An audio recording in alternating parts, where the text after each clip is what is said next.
You're listening to The Awareness Angle, where we cut through the cyber noise and get straight to what matters. Scams, slip-ups, stories you actually need to know. Our views only, not our employers. All the opinions here are our own. I'm Matt Davis and joined, as always, by Luke Pettigrew. Hello, Luke. Hey, Ant. Hey, everyone. Episode 50. How you doing? Episode 50. You beat me to it. I was going to do that. Episode 50. Did you ever think we'd make it to episode 50? Probably not. But, Probably not. We are now, many podcasts don't. We're in like the top 1% now or something like that. Many podcasts don't get this far. I was listening to another podcast the other day, and this morning actually, where the two hosts had been described as pod bros. Right. So I think we're cyber pod bros now. Yeah. I think that's a phrase that probably sticks. Yeah, there you go. There's the cyber sisters. We'll be the pod bros. I'm down with that. That works. Yes. So welcome back to The Awareness Angle. Make sure you subscribe to our newsletter, which is available on LinkedIn and by email. Just search for The Awareness Angle on LinkedIn or go to riskycreative.com where you can sign up and you can get notifications on the website. You can join the website. You should subscribe to our YouTube channel as well. Help us get to 1,000 subscribers, which you can find through our website. And you can become a member on our website as well, which gets you some exclusive content, or it will eventually when we get around to posting it. It gets you discount in the shop. We've got some awesome merch. There's some really cool merch coming as well. So if you can expense merch wherever you're working, there's some generic kind of cyber security merch, awesome stickers. And this T-shirt, if you're watching on YouTube, you can see I'm wearing one of our Click Happens T-shirt. These stickers went down really well at Sands. If you want stickers, they're on the website as well. Everything's really, really affordable. We don't put loads of markup on, just a tiny little bit to cover our costs. But we get them to you as cheap as we realistically can, and they ship worldwide. And the quality is quite good. Even in the back of the T-shirt, the label says Risky Creative, which is awesome. That's really cool. Yeah, cool T-shirt. So become a member. Hey, Luke, we got our first member this week, didn't we? Yeah, we did. Yeah, that's amazing. We can do you want to shout out now? Go on. Yeah, do it. Do it now. Thank you, Liam, for being our first member. It's quite crazy to think that we have an actual member, official one.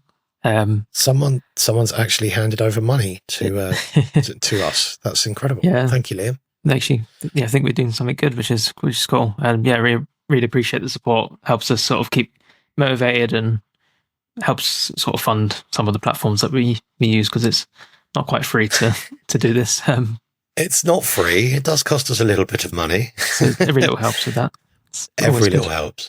We love doing it, and we'd do it if no one paid. But it's nice that, so it gets 10% off merch, and when we launch it, we'll be launching it very, very soon. Exclusive access to our members-only Discord, where you can discuss all your latest cyber things in amongst your friends in a nice cyber safe space on Discord. Mm-hmm. Those words go together: cyber safe and Discord. I think they do. Anyway, thank you, Liam. Very much appreciated. And if you are interested in joining again, it's the price of a coffee or a couple of coffees on the website, riskycreative.com. What else have we done this month?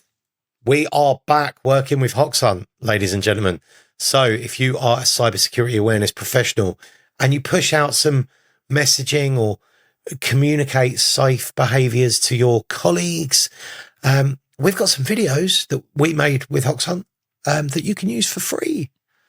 They're good videos, Luke. Yeah, no, they are really quite sort of accessible, short, bite-sized, different topics. We've got like spotting AI, spotting deepfakes, some tips on that. The AI-powered spear phishing emails is another one. And then social engineering and messaging apps like Slack and Teams. As we know, that's sort of a newer, more emerging thing that's happening. I don't think that's something anyone was talking about last year. This year, it's everything everyone's talking about. Yeah. So, and then the psychology of social engineering. So they're all quite fun and similar sort of topics. These videos are all 1 to 2 minutes long. They're available for free. And the best thing is in Hoxhunt have got this whole toolkit, and as part of that toolkit, there's some videos from Dr. Jessica Barker in there, which are cool. She's got a cool one on deepfakes as well. The interesting one about our deepfake video is it doesn't contain any deepfakes. We did last year, and that video is available on our YouTube, but we've actually got one out there that doesn't. We just talk about it, tell you what to look for. You don't always have to use a deepfake. We could have. We have the ability. Luke is a deepfake master, but we haven't. So get that stuff. Hoxhunt.com/CAM-toolkit. You get the videos, you get some email templates, and you get basically your month is planned. They tell you what to say and when to say it and how to use the content in it. And it's completely free. So hoxhunt.com/CAM-toolkit, or follow Hoxhunt on LinkedIn for more details. Awesome. Right. Shall we step into this week's news? Yeah, let's go for it. Got some awesome news this week. First one, I'll kick off this week with password managers vulnerable. This hurts my heart, and please don't let this put you off a password manager, because password managers are such a vital part of cybersecurity. Kind of don't want to talk about it because I don't want to scare anyone off, but here we are. Password managers. So most password managers are secure, but there's one common vulnerability that makes it possible for hackers to steal your data. So a new report, this is actually reported in PCworld.com. A new report warns that a clickjacking flaw in browser extensions, including 1Password, Bitwarden, Dashlane, LastPass, NordPass, ProtonPass, any other word pass, could expose up to 40 million users' logins, credit card details, etc. So the bug tricks the autofill into handing over information via invisible page overlays. And I've seen these before with phishing and stuff like that. So you'll go to a page and it'll ask you for a username and password, but it's got invisible fields that ask you for other information potentially. So until fixes are fully rolled out, experts recommend switching autofill to manual on-click mode, avoiding unknown links, and keep two-factor authentication enabled. So look, in your password manager, if you turn up to a website and your password manager automatically signs you in, like you go to the login page and it goes beep, beep, beep, beep, beep, beep, and you're signed in, that's where this is vulnerable, because it's those hidden fields that you don't see that it will fill in. I don't think I have that on any websites. I think every time I turn up to a website, I have to select the user account I want to sign in with, and then it does its magic for me. So if you do have autofill enabled, go into your password manager and turn autofill off. It's probably good advice to not have it on for this very reason. Make sure you've got MFA on everything you touch, and including your password manager. But please, whatever you do, don't stop using a password manager, because they are so important, such a vital part of our security posture, aren't they? Yeah, no, definitely. It's good. I think we spoke about this before, maybe, but yeah, that's quite straightforward recommendation there, isn't it? Yeah. I actually gave this week, I gave 2 webinars to a company. I gave one in the morning, one in the afternoon, and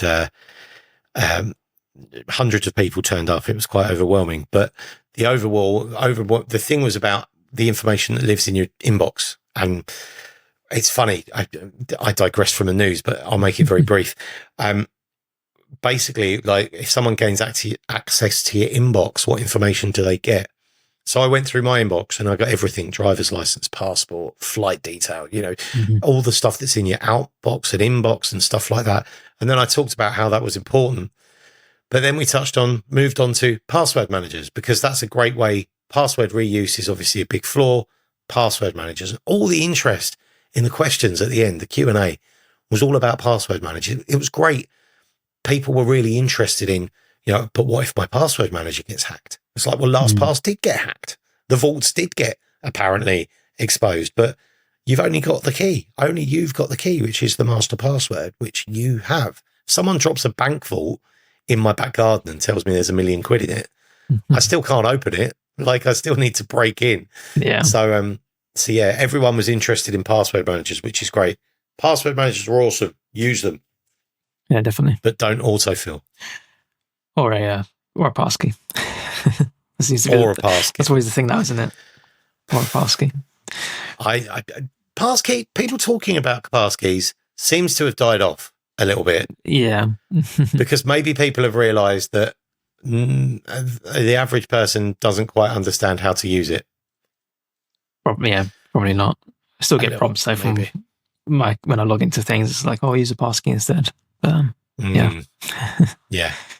But then where? On my phone? On my computer? In an app? Like, yeah.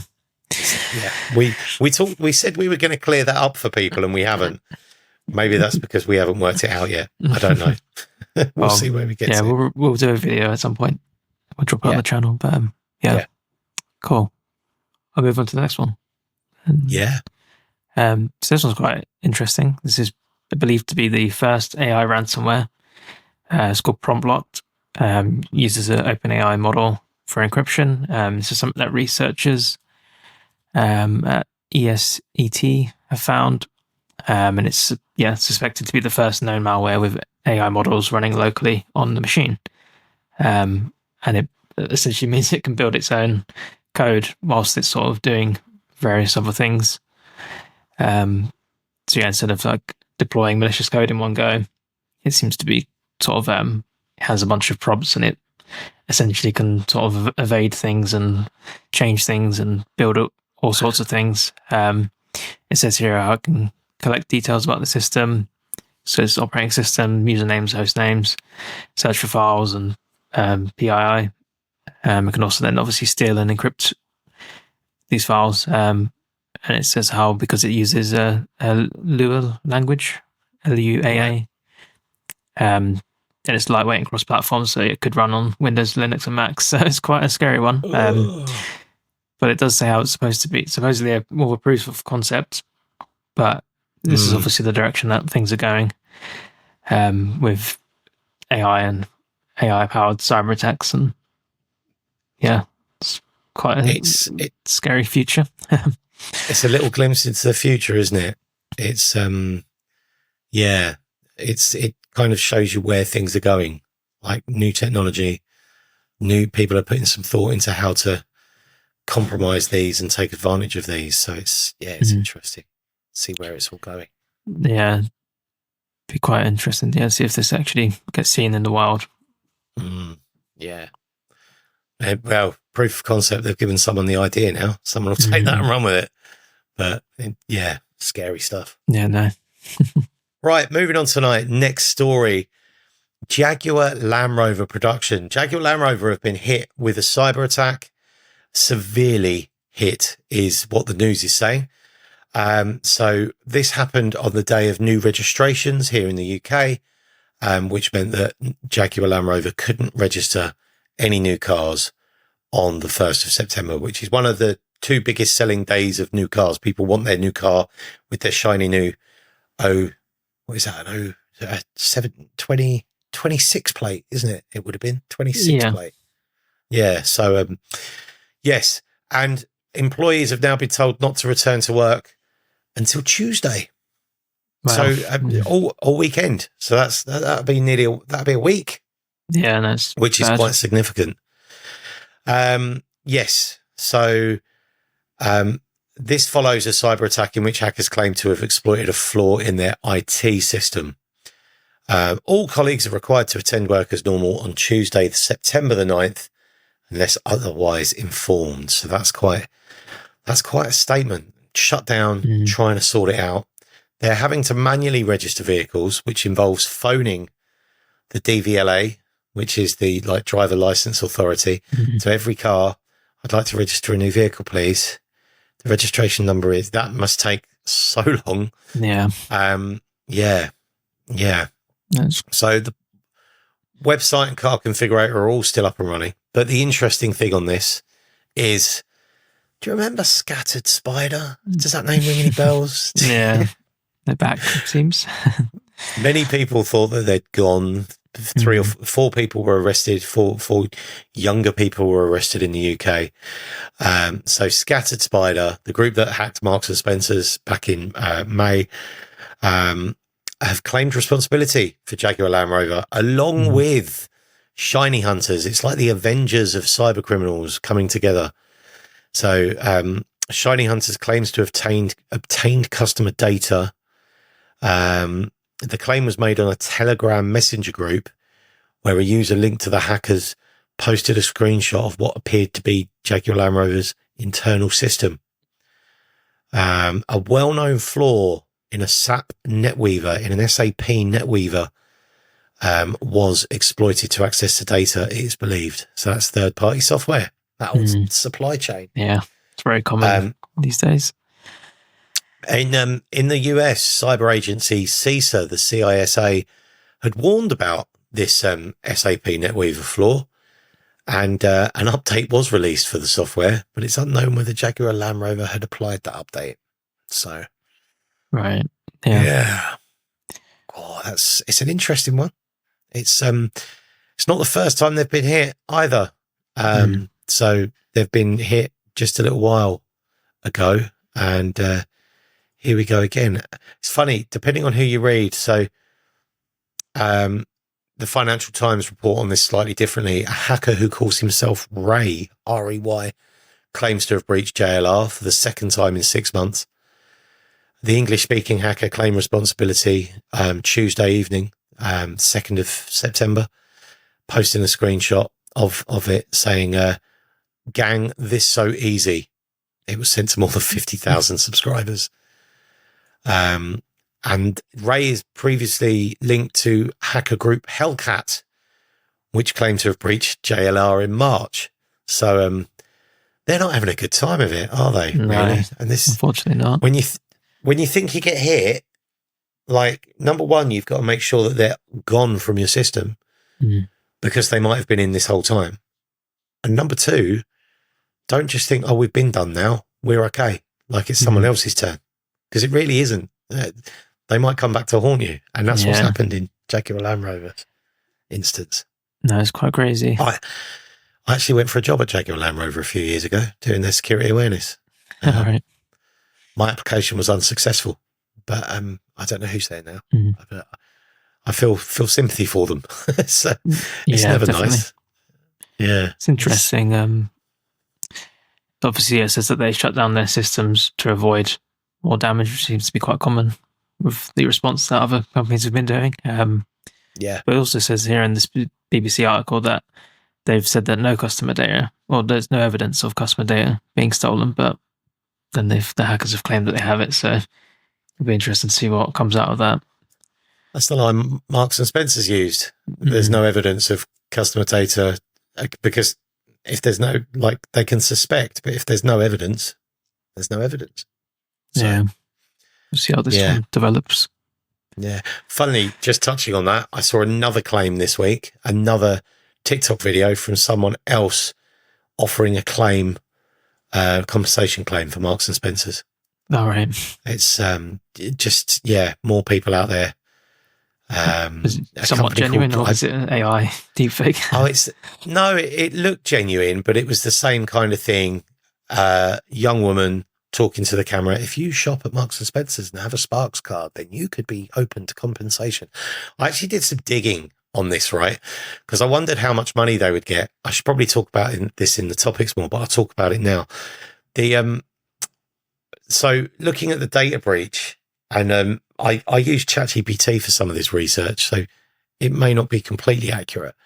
But the company that was running this was a lead generation company that is part of a group that also has a law firm attached. So they're generating their own leads. You inquire, the details are passed to the law firm that's in the same group, and that law firm will then use you to fight your case, which is interesting. And it all looks quite legitimate. They've got registration numbers, they've got an SRA number and privacy notice and everything like that. So I think these are legitimate businesses. The businesses are called Cavis Limited, Legatus Holdings, and there's other KP Law, there's other names that are spinning around with this. They look like legitimate businesses. But there's pros and cons to this, and this is what I was digging into. The average compensation check claim for this as an individual, you could probably expect between £100 to £500. Right. Like, not a great amount of money. So they talk about it being absolute fortunes, but it's not a great amount of money. That's for a distress-only claim, £100 to £500. A few cases have reached over £1,000. If you can prove that you've suffered financial loss because of that breach, then you could get over £1,000, but there needs to be strong evidence. So still only £1,000. But after deductions, there's normally no win, no fee. So they usually deduct about 25 to 50%. If after the event insurance is taken out, that premium is also deducted, which means if you are awarded £300, congratulations, you've got £300 compensation. Here's £150. Right, yeah. So if you're awarded £100, you might actually only end up with 50 by the time everything's been taken out. So, yeah, it's is it worth the hassle? The cost. So no win, no fee. But in order to get one of these claims, you have to give that third-party company your identification, passport, bank details, date of birth. Yeah, and that's handed between all of the companies that handle that claim. So you're just giving them all of this information. You don't know who they are, what they're going to do with it. It's not worth it. I just wouldn't bother. Like, these things happen. I just wouldn't bother. Yeah, it's not a get rich. They kind of sell it as a get rich quick. Like, you could be entitled to compensation. Oh, great. Loads of money. No, I wouldn't bother. No, definitely not all that. Yeah, all your data going out as well. Yeah, yeah. Yes. So thoughts are with Jaguar Land Rover. There'll be a compensation claim coming up. Don't fall for it, I think. Yeah. Yeah. Did you want to move on to the last news story tonight? Yeah. It's a big one. So this is, I'm sure everyone's been hearing about this one. I'll use this news story article. So 5 cybersecurity vendors have been impacted by the SalesLoft drift breach. And this is involving stolen authentications for SalesLoft-owned Drift, which is, I think it's like an AI agent chatbot system of some sort of integration with automation app. And they basically SalesLoft Drift is a tool that connects a Drift chatbot with third-party platforms like Salesforce. So it's like a chatbot for Salesforce and stuff. Yeah. So it says here are basically threat actors have used that sort of exploit in that by taking these stolen authentication tokens and stealing all this data from people's Salesforce CRM systems. And obviously, this is affecting 5 companies so far, and there's probably more out there. So you've got Tanium, Zscaler, Palo Alto, Cloudflare, SpyCloud, and the list is likely to grow. I'm seeing Tenable, CyberArk, and PagerDuty on that as well. So it's probably going to keep growing. And I think another thing, so here it says about how it's first disclosed by Google's Threat Intelligence Group on August 26th, and Google as well was one of the victims of this. It's quite a concerning thing, I guess, if you're a user of this sort of platform. And basically, they've said here how they advise all SalesLoft Drift customers to treat any and all authentication tokens stored in or connected to the platform as potentially compromised, to take immediate action to review all third-party integrations connected to their Drift instance, to revoke and rotate credentials for those applications. And I guess be on the lookout for anything like unauthorized access. They've said as well that they've linked it to a threat group Google has, known as UNC 6395. Don't know if there's a nicer name for that. Grub One. They're also known as. Right, yeah. Grub One. Shiny Hunters did claim responsibility for this, but Google Threat Intelligence have suggested that it isn't them and it is Grub One. So who are known as UNC 6395. It's catchy. Yeah. But I imagine there's probably members of all sorts of groups that's all involved in some way. Yeah. So lots of affected businesses. I saw Salesforce had disabled all Drift integrations. SalesLoft revoked all access and refreshed all tokens with Drift. Google revealed that Google Workspace, Slack, AWS, Amazon S3, Microsoft Azure, Snowflake, and OpenAI, and all other integrated systems may also have been compromised. If it's connected, if it's on the internet, it's probably been compromised. Refresh all your session cookies. That's essentially right. All your tokens are compromised. All their base belong to us. Yeah. So I guess have a look and see if your business uses any of these to have a look at the recommendations to resolve it. Yeah, your tech team should know about this, but if they don't, but if they don't, then recommend to them a really good podcast that can tell them all about it. Key actions on this: revoke tokens, disable integrations, rotate credentials, and have a look at some forensic investigations if you have that ability to find out. And this just goes to show all these shiny new features and new tools that you connect and plug in. They're all just another potential crack in your structure. So if there's a way, if there's one weakness, they'll find it, and that weakness could be really tall. It could be a chatbot. It could be anything. So that's why when you bring in these tools, you really have to think: do we actually need this? Is it really adding value? It's that whole risk versus reward. Yeah. Quite often, it's the InfoSec team that are the risk people going, this has a lot of risk with it. And you've got someone who just really wants it to do it. And they're like, yeah, that's cool. I'll accept that risk. That's not a problem. Yeah. So I've definitely worked in a scenario where that's been the case. Yep, we want it. That's fine. We'll accept the risk. Not a problem. Okay. Right. That's all the news for this week. I had a couple of quick things I wanted to show you. And the first one for this week I thought was quite interesting.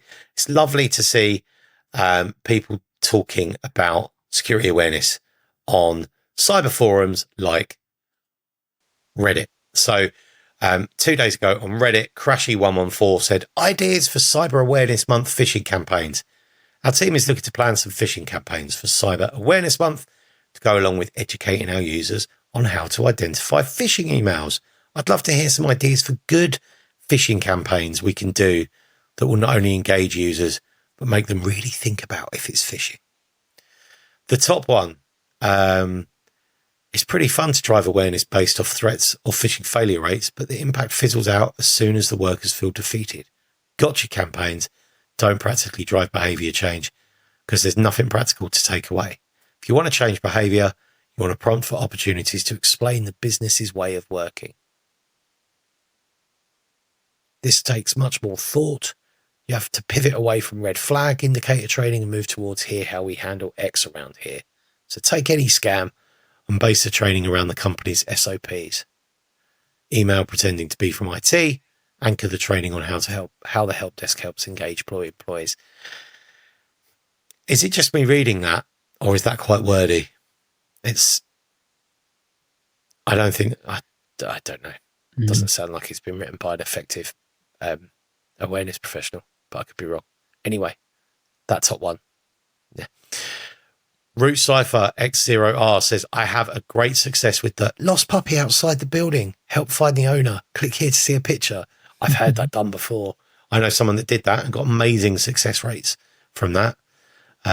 So that's cool if you want to catch people out. If you want to get people talking, that's a good one to add to the stack. But in our last red team, I asked and we executed a quishing campaign, QR phishing, created a dummy site that had a login with our company logo. They put out notices on paper outside the office saying raffle for free ticket to place your local Major League Baseball team here.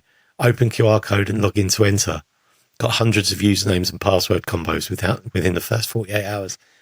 Luke and I did something like this about 12 to 18 months ago. We did a summer raffle and we put QR codes up around the building, only in a handful of places.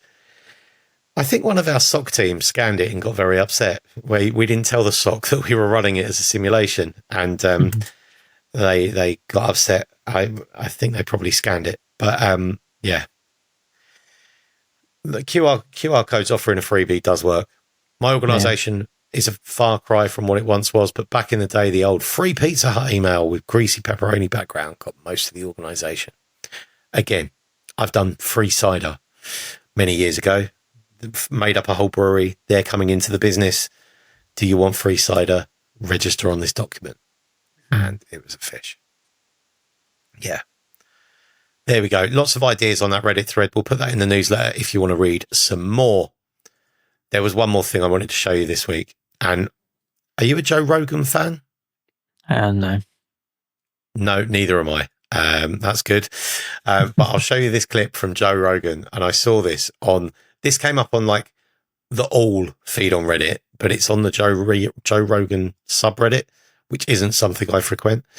But Joe Rogan tricked by AI video of Tim Walz dancing. Tim Walz was the pick for vice president for Kamala Harris. So if Kamala Harris had won the last election, Tim Walz would be the vice president. He's a politician in the States.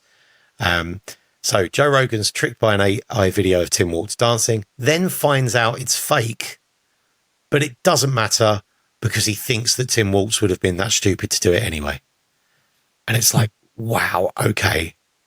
And then that person goes wacky, like Tim Walz. That's right. You see where he had a Trump shirt on, and he's that bit out. dancing and going down an elevator. Have you seen this video? I haven't. Please play it. You go full screen. Is that really this Yes. him? It's real. Yes, it is. No, it's real. I would love it. It's real. It's got to be real. It has to be real. It has to be real. Jamie, come on, man. Jamie's compromised. Look at them dancing. I mean, that is so real, Jamie. By the way, if this was real, he might have won. It's probably a real person. It might not be Tim Walz. The fuck Trump is AI generated. No, he slaps his ass. I mean, that is hilarious. No, it's definitely him. This is all 100% real, Jamie. You're a plant. Does it say that it's AI? I mean, yes. You say it's AI. No. Everybody says the it? video I played on top says it's AI generated. I fell for it too. And you know why I fell for it? Yeah. Because I believe that he's capable of doing something. But that's his dumb. essence. He's so weird. Like, it's AI. It's 100% AI, but I'm going to believe it anyway because it probably could happen. It's weird take. Apologies for the language in that. We'll have a discussion about whether or not we keep that in, but I didn't realize it was quite so sweary. Something really similar to this, though, was just this week, there was a video online of black bags being thrown out of the White House from a first floor window of the White House. And an official White House statement said that it was a cleaning contractor that was doing it. And it shouldn't have happened, but it happened. And then at a press conference, someone asked Donald Trump about the video, and he said, I haven't seen it. So they showed him the video, and Donald Trump turned around and went, it's AI. It's AI generated. You can't open the windows upstairs. They weigh 600 pounds and they're shut. And I know this because my wife asked me for some fresh air and I couldn't give her fresh air because the windows are shut. They weigh 600 pounds. They're bulletproof glass. But there's a news story from a few years ago when Obama was president that his daughters opened the windows and got told off. So his daughters must be like He-Man or something, really strong to lift bulletproof glass. Yes. Yeah. Just blame it on Incredible. AI. Yeah. And this is the thing, like, it doesn't matter anymore if it's AI. Like, yeah, AI's giving me the idea. I can see it happening. It's probably real. Mm-hmm. Yeah. And it's only getting better. It's only getting better. Yeah. Yeah. But if you want more awareness around AI videos, then you can check out our Hoxhunt Cybersecurity Month Toolkit, where we do a video about spear phishing with AI and we talk about deepfakes as well. And that's all free and available in the Hoxhunt Toolkit, hoxhunt.com/CSM-toolkit. Luke, cool. Your turn. Have you got any topics this week? Yeah, I have one quick one. I'll quickly play it. I'll quickly share screen. Can I do that? Can you share it? Oh, there we go. I got it. You there? Yeah, the button wasn't working, but now it's. So yeah, this was something I saw. I completely forgot to even mention it earlier, but I saw. Yeah, you've probably seen it as well, maybe. Gemini, Google's chatbot AI tool has been compromised now with hidden instructions in images, just as it was with the summary text of emails, the hidden text. So we had the hidden text that was in like tiny font size 0. Yeah. So now that was the previous one. This is in images now. So I'll quickly play this. Hackers just figured out how to hide secret instructions inside images, and Google Gemini is falling for it. When you upload an image to an AI tool, it usually gets downscaled, shrunk to save money and run faster. But researchers showed that if an image is specially crafted, that downscaling process actually reveals hidden text the human eye can't see. The AI then reads that ghost text like it's part of your instructions without you knowing. In one demo, the attack tricked Gemini into sending your Google Calendar data to a hacker's email address. This exploit worked against Gemini CLI, Vertex AI Studio, Gemini's API, even Google Assistant on Android. And the team that discovered it even released a tool called Anamorpher to easily generate these images. So how do you protect yourself? Well, be aware that prompt injection attacks are not slowing down, and they're increasingly going to target your connected services like Google Drive, Calendar, or email. So when you have the option, consider whether you want to connect those services to AI. Only upload images from trusted sources, and always double check the text you paste into a chatbot before you hit enter, because hidden commands might be writing along. Hackers. Yeah, shout out to Truman Cyber on TikTok for that video. Thank you, Truman Cyber. That's a really, really interesting one. And again, just shows new ways, new ideas. If you think of it, it could probably happen. You know, we need a new rule of the internet. This is this feels like a new rule of the internet. If you can think of a compromising something in that way, then you probably can, and someone will. Wow. Yeah, no, it's quite a crazy one. Want to be careful of. One of the comments here is quite. Go on. I was saying, one of the comments here is quite funny. It's just tell it to ignore any text that might be included in the image. But I guess that may not work if your image has text in it that you want. But and will it believe the prompt or will it believe the image? Like, what does it take as the hype? Because supposing the image then says believe all the text in the image and ignore the prompt. Yeah. Like, which takes precedent? That's the problem. It's like the whole driverless car debate, isn't it? If the car is driving itself and it's going to hit a pedestrian or kill you, which one's it going to pick? Yeah. Is it going to kill you, or is it going to save itself, or is it going to kill the pedestrian? It's like, that's quite worrying. Yeah. I mean, tell your people. It's important you tell your people about stuff like this because they're using these tools in new ways. Many people are ahead of policy, so many companies can't invoke policy or controls quick enough to fight everything. So. Yeah, tell your people to be careful and be aware. Yeah, definitely. Yeah. And that was it for this week. I think that's us for this week then. A nice little snappy one for a change. Check out the Hoxhunt videos. You can check them out at hoxhunt.com/CAM-toolkit. Subscribe to us on YouTube, please. Let's get to that 1,000, please. We need to get some ad revenue coming in. That'd be nice. And thank you to our member. It's so nice to have Liam on board. And if you'd like to become a member, go to riskycreative.com and sign up. It's for the price of a coffee. Buy us a coffee. Yeah, that'd be great. Yeah. We'll also chuck the videos on there as well on the website. Yes. Just as another way. Get them on there. Yeah. Awesome. Good idea. They're available with Hoxhunt branding and without Hoxhunt branding. So you can have them without as well. Yeah. Right. I'll speak to you next week. Cool. Yeah. Catch you next week. All right. See you later. Bye. See ya.